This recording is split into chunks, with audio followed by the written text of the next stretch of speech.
ओम नमो आदेश सत्य नमो आदेश नवनाथ गुरुजी कुरु आदेश अलग पुरुष निरंजन को करू आदेश जय माता भगवती पार्वती सकल जगत सर्पिणी हर हर महादेव शिव शंभो।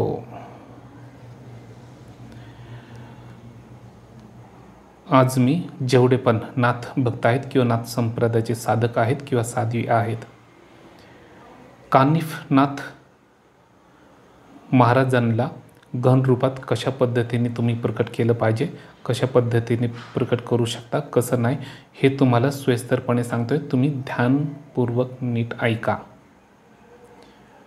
काय जर तुम्हाला त्यांना प्राप्त करायचं असेल,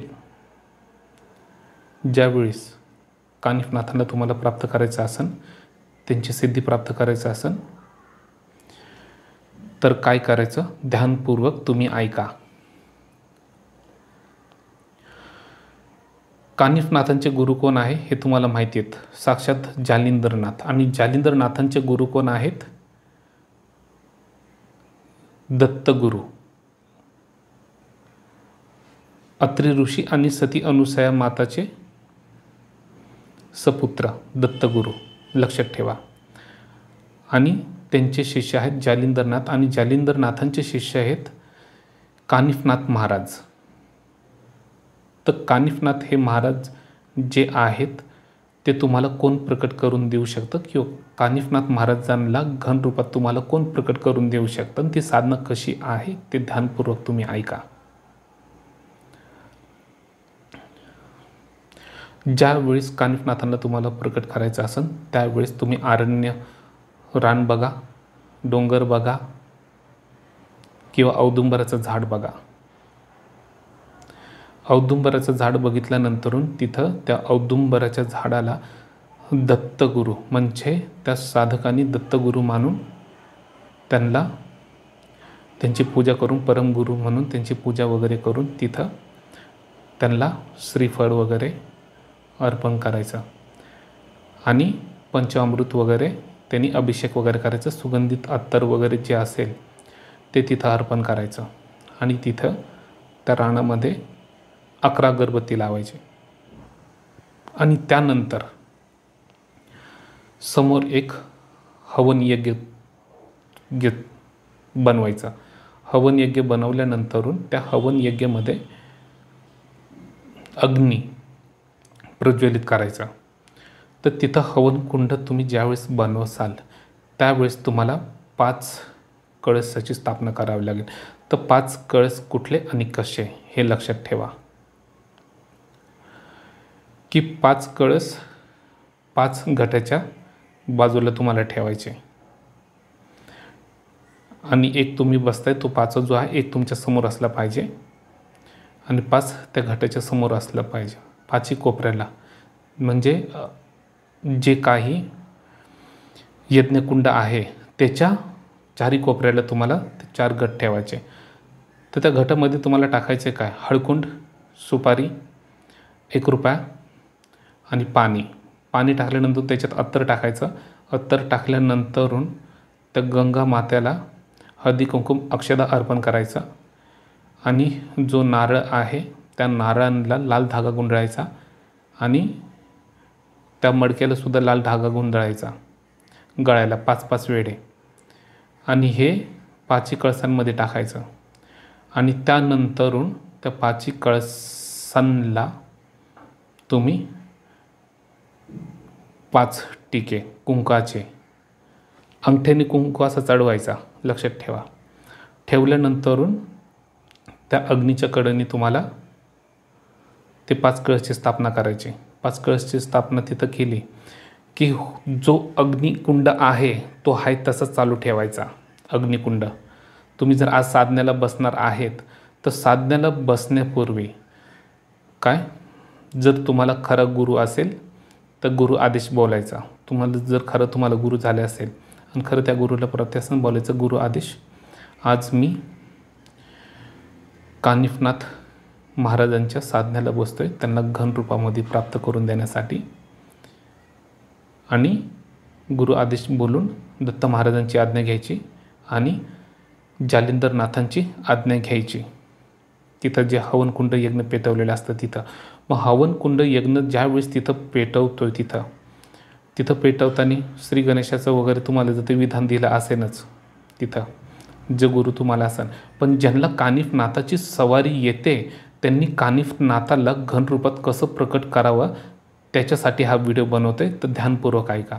तर त्या साधकाने काय करायचं माहिती का, तिथं यज्ञ चालू करायचा. यज्ञ चालू केल्यानंतरून त्या अग्नी प्रज्वलित केले, त्या अग्नीला साक्षात जालिंदरनाथ समजून त्यांना काय भगवी लुंगी वस्त्र वगैरे त्यांना दान करायचं.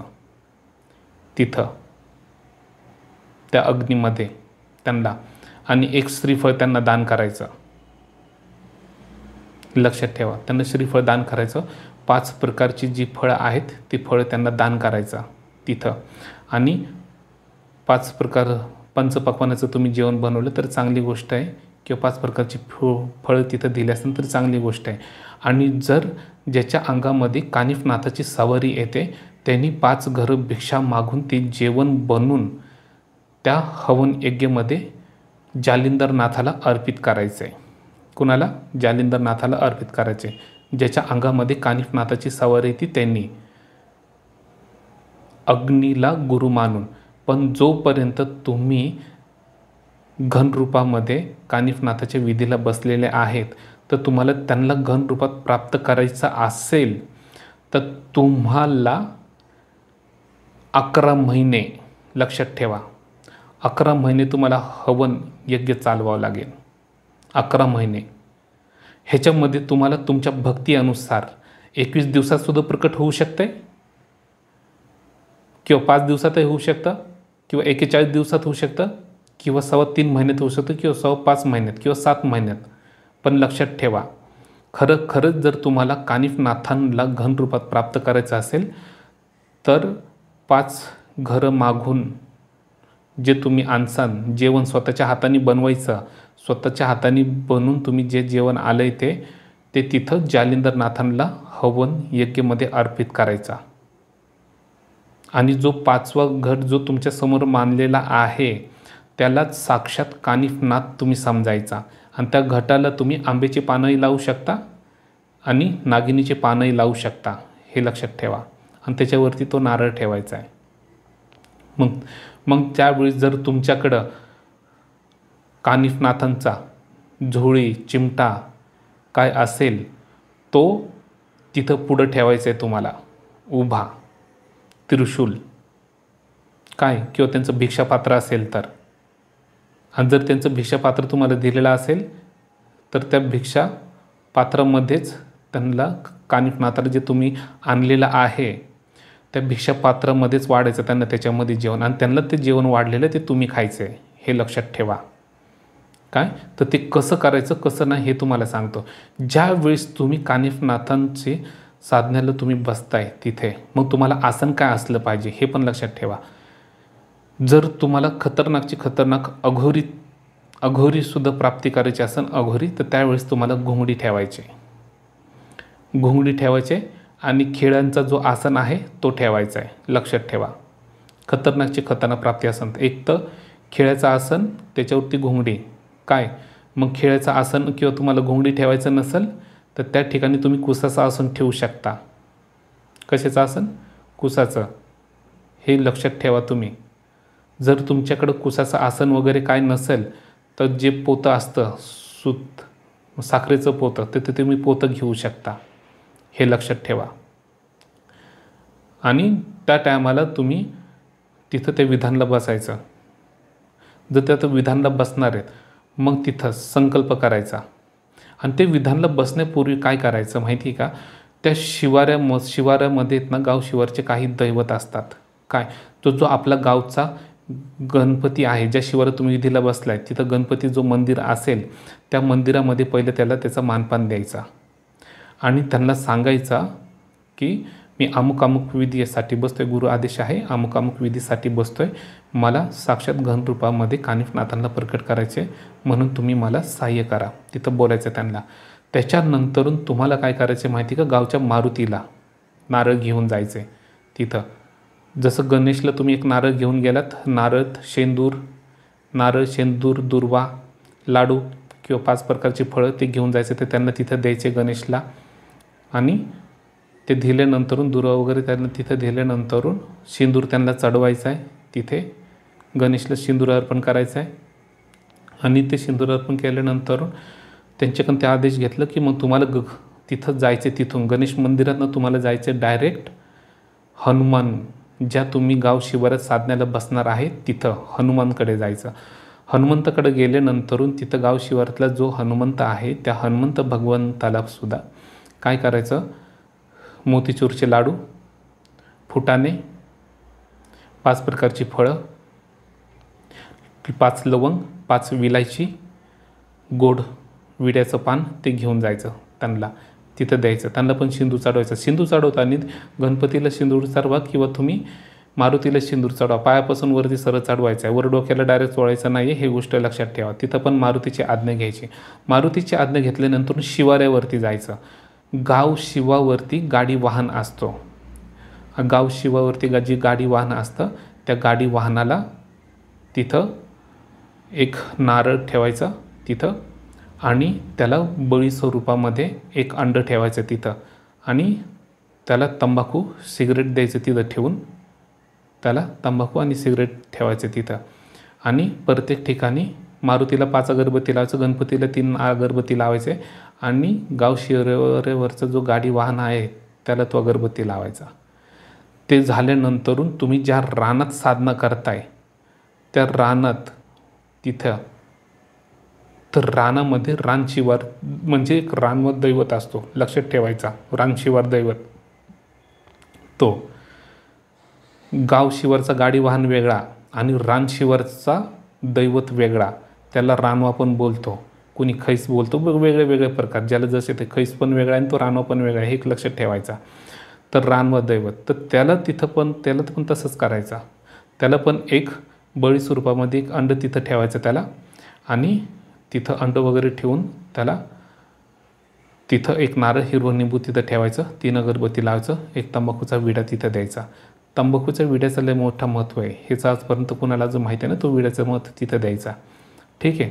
आणि त्याला सांगायचं की मी अमुक अमुक पूजा करते कानिफनाची, मला कुठल्या पण शक्तीची बाधा होता कामा नाही, त्याला सांगून द्यायचं. ज्यावेळेस तुम्ही तिथंच ते सांगसाल, त्या गोष्टी करसाल तिथे, मग तुम्ही त्या साधनाला बसल्यानंतरून तुम्हाला फक्त नाथांचे जे आहेत तीच ओरिजिनल जी शक्ती आहेच तेच तुमच्यामध्ये प्रवेश करतील, त्यांचीच ऊर्जा तुमच्यामध्ये असेल. जर तुम्ही अशा पद्धतीने तिथं त्या गाव शिवारीची किंवा गणपतीची किंवा मारुतीची तुम्ही आज्ञा घेत नाही, तर तुम्हाला वेगळी बाहेरची ताकदसुद्धा तुमच्या अंगामध्ये घुसू शकते, भयंकर प्रमाणामध्ये तुम्ही विचलित होऊ शकता. लक्षात ठेवायचं. त्यावेळेस तिथं जीव जाण्याचा पण धोका असतो किंवा काय असतो, शरीराला धडक बसत असते, त्या टायमाला जोरात झटके बसत असतात, फटके बसतो, डायरेक्ट उडून पण पडतो, का की ते विधिविधान करू देत नाही. का की नाथांचं विधिविधान केल्यानंतरून हे सगळे जे पण भूत गोतावळ बितावळ आहे त्यांना घनरूपात प्रकट करणार आहे तुम्ही. जर त्यांना घनरूपात जर प्रकट केलात तुम्ही, प्रकट केल्यानंतर हे सर्व तुमचे गुलामच होणार आहेत. मग त्याच्यामध्ये कुठली पण दिव्य ताकद असो, त्याच्यासाठी हा मानपान देणं गरजेचं. आता तुम्ही म्हणसान की अरे नाथ संप्रदाय आहे, नाथांना कुठं हे अंडे लागतात किंवा नाथांचा विषय चाललेला नाही आहे.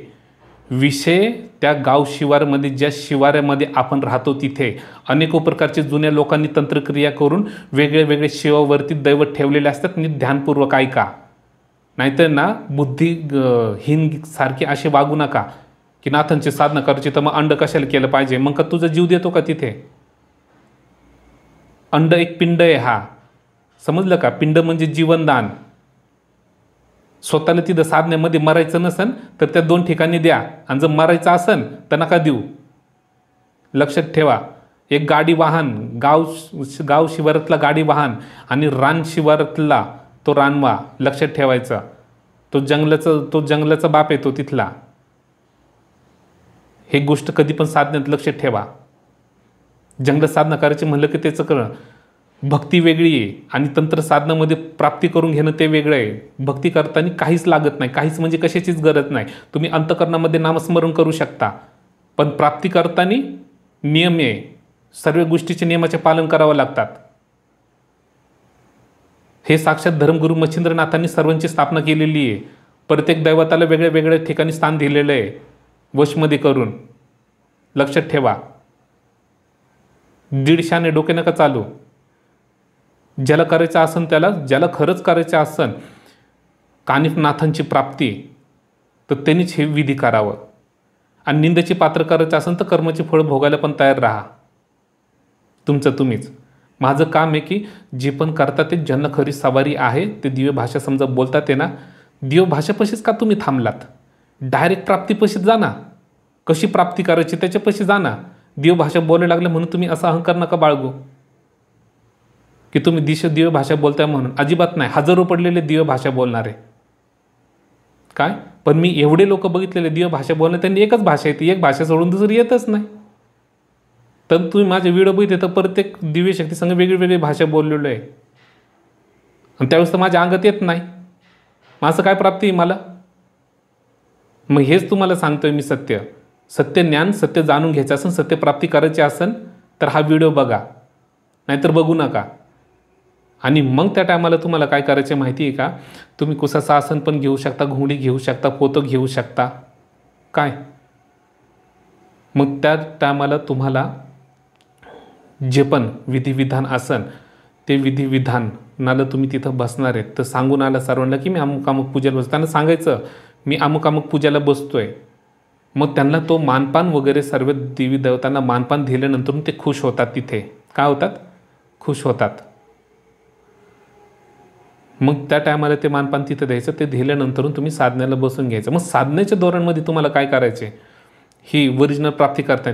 तुम्ही म्हणत असाल की नाही माझं आता हे काम आहे, मी ते काम करून येतो परत संध्याकाळी मी टायमाला बसल किंवा काय बसल, अजिबात नाही. तशी तर तुम्हाला ही साधना करायची असेल तर तुम्ही दिवस पण ठरवू शकता, 3.25 महिने ठरवू शकता, 41 दिवस ठरवू शकता की 21. पण त्याच्यामध्ये तुम्हाला ह्या साधनेमध्ये फक्त एकच करायचे, त्यांचं जे तुम्ही नामस्मरण केलेलं आहे किंवा ते मी माझे दिव्य मंत्र कुठले देत नाही शिवे सोडून. आणि मी जे पण शिष्य आहेत, मी माझे दिव्य मंत्र कुणाला देत नाही माझे शिष्य सोडून. आणि कर्मफळ तपफळ जोपर्यंत बघत नाही तोपर्यंत त्यांना दिव्य मंत्रसुद्धा मी आता प्रदान करत नाही.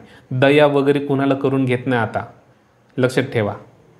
आणि त्या टायमाला तुम्ही त्या साधनाला बसान किंवा त्या गोष्टीची प्राप्ती करसान. तिथे विधानाला तुम्ही हा विचार करू नका की मी कामावर आल्यानंतर बसन. नाही, तुम्हाला तिथं जे यज्ञ ठेवायचं. मग तुम्हाला त्रिकाल बसायचं आहे का एक टाईम बसायचं आहे? बसण्याचा टाईम पण तुम्हाला सांगतो. जर तुम्ही ब्रह्ममुहूर्तवरती जर सुरू करसाल, ब्रह्ममुहूर्तवरती, तर सकाळपर्यंत सूर्य उदय होतो तिथपर्यंत तुम्ही जर बसलात त्यांच्या साधण्याला, तर लक्षात ठेवा तुम्हाला आहे ना अशी प्राप्ती होऊन की तुम्ही हिशोबसुद्धा करणार नाही, त्याचा विचारसुद्धा करणार नाही. आणि तुम्हाला अघोरमधली अघोर साधना नाथांची तुम्हाला प्राप्ती करायची असेल किंवा काय, तर तुम्हाला बसायचं टाईम तुम्हाला सांगतो. एक, संध्याकाळी 6 ते 9 पर्यंत. दुसरा पारा रात्री 9 ते 12 पर्यंत. तिसरा पारा 12 ते फक्त 2:30 वाजेपर्यंत. त्याच्यानंतर अजिबात नाही. जर तुम्हाला ह्याच्यामध्ये अघोरी प्राप्त करायचं असेल, अघोरी म्हणजे काय ह्याचा अर्थ कोणाला माहिती नाही, लक्षात ठेवा. समजलं की नाही? अघोरी म्हणजे मांस खाणारा, माणसाला खाणारा, गू खाणारा किंवा या असल्या गोष्टी नसतात, हे लक्षात ठेवा. अघोर म्हणजे की तो शून्य स्वरूप आहे. तो प्रत्येक ह्याच्यामध्ये एक समान असतो ना. त्याला त्या क्रियाला असे बोलतात ना, त्याला मृत्यूचं त्याला कुठलं बंधन नसतं, ना जन्माचं कुठलं बंधन नसतं, ना संसाराचं बंधन नसतो त्याला, ना कुठलाच नसतो. तो शून्यमय स्वरूप असतो. अघोर म्हणजे फक्त अंधकारच. समजलं की नाही? जेवढी पण नाथांना विद्या दिलेली किंवा दिलेली साक्षात महादेवांनी दिलेली आहेत, हे गोष्ट लक्षात ठेवा. ठीक आहे? मग त्या टायमाला तुम्ही तिथं त्या साधनाला ह्याच्यापैकी कुठलं पण तुम्ही टाईम हे करू शकता. जर तुम्हाला त्रिकाल बसायचं असेल तर कसं बसायचं? ब्रह्मपहारा ते सकाळी 6 वाजेपर्यंत आणि सकाळी 9 ते 12 म्हणजे दुपारी 12 वाजेपर्यंत आणि संध्याकाळी 6 ते 9 वाजेपर्यंत. ह्याला बोलतात त्रिकाल पूजन. आणि तुम्ही ज्यावेळेस त्या साधनाला बसलेला असेल त्यावेळेस जो जालिंदर नाथांचा जो यज्ञ आहे तो गुरुस्वरूपमध्ये तिथं आहे स्वयंभू, ते अग्नी पेटतं असलं पाहिजे, ते विजता कामं नाही. मग तुम्ही किती महिने बसा, पण ओरिजिनल तुम्हाला घनरूपामध्ये प्राप्त करायचं आहे ना, तर तुम्हाला 11 महिन्यामध्ये परिपूर्ण त्यांची प्राप्ती होणार. काय, आणि तुमची भक्ती छान असेल किंवा खरंच तुम्हाला कानिफनाथांची सवारी खरंच असेल, तुम्हाला घनरूपात ती सवारी असेल, मग त्या टायमाला तुम्ही काय करा माहिती आहे का, त्या टायमाला तुम्हाला 5 दिवसातसुद्धा होऊ शकतं, 11 दिवसात पण होऊ शकतं, आणि 3.25 महिन्यातसुद्धा होऊ शकतं. मला एक विधान होतं, ते विधानचं नाव सांगत नाही, तर त्या विधानाला मी बसलेलो होतो खड्डा खांदून. त्याचा व्हिडिओ वगैरे काय बनवलेला नव्हता, तर त्याचं खड्डा खांदून विधान बसवलं. तर मला बसायचं 3.25 महिने, पण मला ते 3ऱ्या दिवशीच जे सर्व प्राप्त व्हायचं होतं ते सर्व 3ऱ्या दिवशीच प्राप्त झालं. ज्यावेळी शक्ती प्रकट होते, शरीराला इतके खतरनाक ऊर्जा येते, इतकी खतरनाक की विचाराच्या पलीकडं. त्याच्यामुळे तुम्हाला ध्यानपूर्वक सांगतो, नीट ऐका, मग तशा पद्धतीने करा. तुम्ही जर म्हणत असाल मी काम करतो, मी हे करतो, मग नंतर ते कर, नाही, हे ओरिजिनल प्राप्तीसाठी आहे, हे का पारायण बिराणसाठी नाही आहे. लक्षात ठेवा, ओरिजिनल ज्यांना कानिफनाथांना प्रकट करायचे त्यांना तिथे, आणि मग ते विधी करा. आता ठीक आहे, समजा मी ही विधी तुम्हाला सांगितलेली किंवा काय आहे, काय तुम्ही ह्या विधीला बसून जा आणि मग बघा. त्याच्यात जर तुम्ही रानशेणी गौरी न थापलेले, हाताने थापले न पाहिजे, रानातली जी शेणातली गौरी असेल ते हवन यज्ञामध्ये असेल ठेवलं असेल, तर त्या दरम्यानमध्ये काय करायचे, दर गुरुवारी तुम्हाला 5 घर मागायचे, 5 घर मागायचे, किंवा तुम्हाला फक्त भिक्षा मागूनच त्या विधानला बसायचे, तर त्याच्यासारखी प्राप्ती नाही. मग लक्षात ठेवा, त्याच्यासारखी प्राप्ती नाही. जर तुम्ही दररोज बसलाय विधानाला, मग तुम्ही आता एक टाईम ठरवलं, समजा की तुम्हाला बसायचं की ब्रह्मपाऱ्याला बसवल्यानंतर तुम्ही ब्रह्मपाऱ्याचं पूजा वगैरे आवरायचं. काय असन सकाळचं तर पूजा 6पर्यंत झालं, तिथून सूर्यनारायणला समजा तुम्ही पाणी वगैरे दिलं किंवा विधान केलं, त्यानंतर तुम्ही झोपायचा. झोपल्यानंतरून तुम्हाला खरी प्राप्ती तिथून बघा मग, आणि मग तुम्हाला उठायचं आहे. काय करायचं आहे, सूर्य उदय असताना खरी प्राप्ती होत असते, आणि त्या टायमाला तुम्ही मूर्छित अवस्थेत पण जाता, निंद्रा अवस्थेत पण जाता, ओरिजिनलमध्ये झोपेत. लक्षात ठेवा, तिथून तुम्हाला प्राप्ती सुरू होते. आणि त्या टायमाला काय होतं लक्षात घ्या, की अलौकिक गोष्टी दिसायला लागतात. पण ज्या गोष्टी आपल्याला दिसायला लागतात किंवा काय होते, त्या दौरांमध्ये तुम्हाला मोबाईलमध्ये तुम्ही नसला पाहिजे, मोबाईलमध्ये तुमचं जास्त लक्ष नसलं पाहिजे, जास्त प्रमाणात तुमच्या मुखातनं खोटं बोलू नये, खोटं निघू नये, म्हणून तुम्हाला मौन धरलं तर सर्वात अतिउत्तम. काय, आणि जर तुम्ही सत्यकर्म धर्माने चालत असाल तर मग तुम्ही खोटं बोलण्याचा तिथं काय प्रश्न येतच नाही आहे. तिथं खोटं बोलू शकत नाही, तो साधू अजिबात नाही, किंवा तो म्हणता अजिबात खोटं बोलणार नाही. मग त्या पद्धतीने तिथं ती साधना करायची.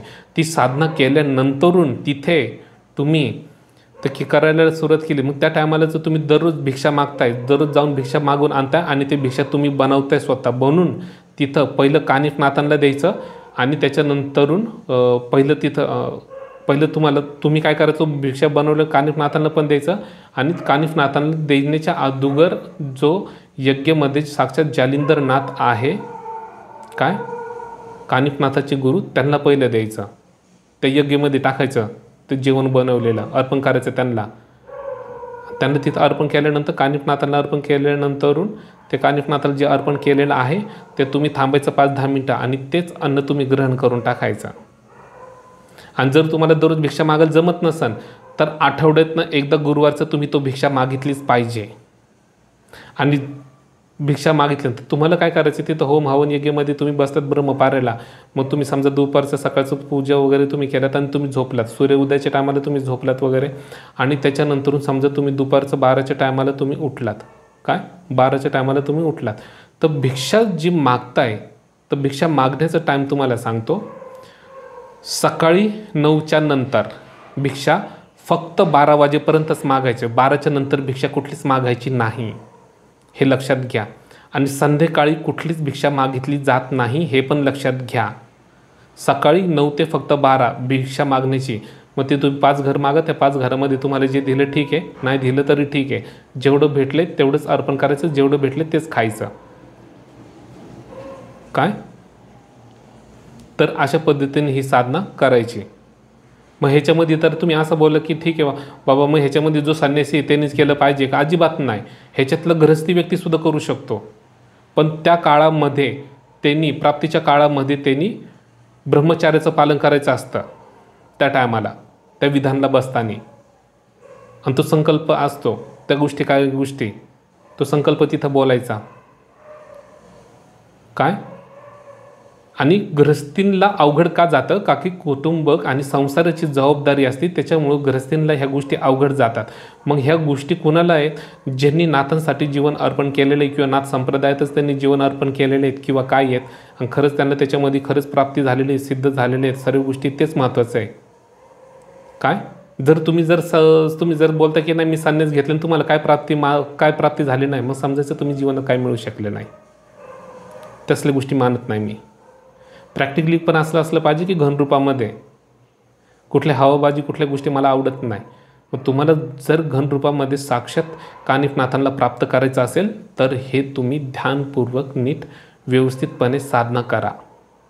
आणि जर तुम्हाला भिक्षा मागून वगैरे जर तुम्हाला तिथं भिक्षा वगैरे मागायचं नसेल किंवा काय नसेल, ठीक आहे, त्या टायमाला तुम्ही स्वयंपाक जे असतील तुम्ही स्वतः बनवून खाल्लं तरी अतिउत्तम, किंवा घरून तुमची स्वतः अर्धांगिनी देते आणून किंवा तुमची आई देते आणून जेवण तुम्हाला तरी अतिउत्तम, किंवा स्वतः तुम्ही बनवून खाते तरी अतिउत्तम काय. त्याच्यावर तुम्हाला ठरवा की ही साधना करायची की नाही.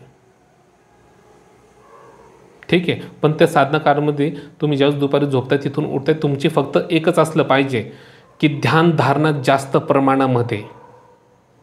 आणि ध्यान इथं कपाळाला न लावता कधी पण इथं हे जो कंठ आहे, हा कंठाचा जो भाग आहे इथून सरळ इथं आपल्या हृदय चक्रावरती ध्यान लावायचा. जिथं आपलं असं समजा की आपलं हृदय धडकतं आहे तिथे, त्या ठिकाणी ज्या ठिकाणी हृदय आहे तिथे ध्यान लावायचा. आणि तिथं ध्यान लावून ही धारणा करायची की साक्षात कानिफनाथ महाराज माझ्या हृदयात आहे. मग काय होईल? ज्या वेळेस तुमचा जीव आत्मा त्या दिव्य आत्मात लीन होईल, त्याच वेळेस तुम्हाला ते घनरूपामध्ये समोर प्रकट होतील.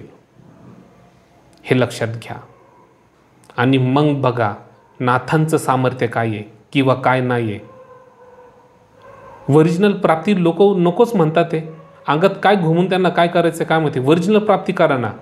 आपण नाथ संप्रदायातले आहेत. नाथ संप्रदायामध्ये आपल्याला नाथांची खरी प्राप्ती नाही तर आपल्यासारखी लाजवणारी गोष्ट नाही आहे.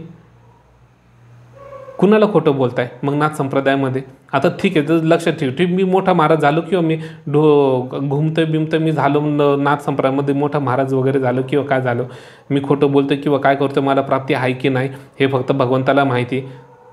काय राक्षस पूजतो की किंवा काय पूजतो. पण एक गोष्ट लक्षात ठेवा, तुम्ही जरी वरून किती जरी दाखवलात ना की नाही मी नाथपंथी आहे, मी चांगला आहे, मी साजूक आहे, पण ज्याला माहिती आहे ना तो आपला आतला जीव आत्मा आहे.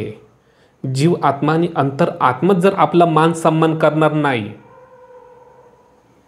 काय, तर लोकांनी वरचं तुमचं रंग रूप बघून, वरचा तुमचा थोबडा बघून, वरचा रुबाब बघून किती पण हात जोडू दे, एक लक्षात ठेवा, तुम्ही जीवनात काहीच मिळवू शकले नाही. काहीच म्हणजे काहीच मिळवू शकले नाही, ही गोष्ट लक्षात ठेवा. आणि तुम्हाला तशा लोकांना कधी काय प्राप्त पण होणार नाही. आले तुम्हाला दिव्य भाषा बोलायला, ठीक आहे, भगवंत पण बघतो देऊन काय करतोय, हा दिव्य शक्तीचा कसा उपभोग घेतोय किंवा काय करतोय, काय कार्य करतोय. त्याच्यामुळे तुम्हाला सांगणं आहे, खरी प्राप्ती तुम्हाला कानिफनाथाची करायची असेल तरच हा व्हिडिओ बघा, नाहीतर अजिबात बघू नका. एवढे शब्द सांगून मी माझ्या शब्दांना पूर्ण विराम देतो. ओम नमो आदे, सत्य नमो आदेश, नवनाथ गुरुजी करू आदेश, शलक पुरुष निरंजन करू आदेश. जय माता भगवती पार्वती सकल जगत स्वरूपिणी. हर हर महादेव, शिव शंभो.